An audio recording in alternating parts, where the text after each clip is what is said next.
Hi, this is Stacy Hawkins Adams, author of Who Speaks to Your Heart. Our devotion today will come from Chapter 2 of my book, a chapter titled, Walk Before You Run. In my early adulthood, I thought living by the Thou Shalt Nots and the Ten Commandments was the answer to salvation.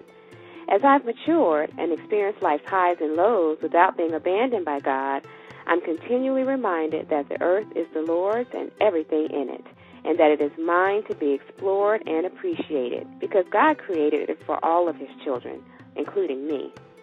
That means we can walk this journey of faith hand in hand with God, with joy and with an open heart, trusting that as we listen for His instructions and obey Him when He speaks, He'll tell us when to run and where.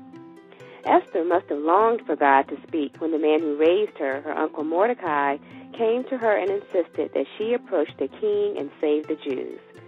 Esther knew what had happened to the queen before her. Vashti had made the king angry and lost her head.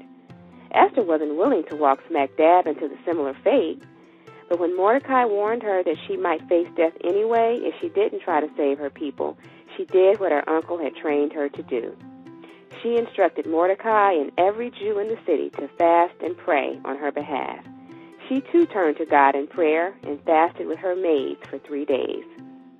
Notice that after this period of dwelling with the Lord, Esther didn't rise and immediately approach the king.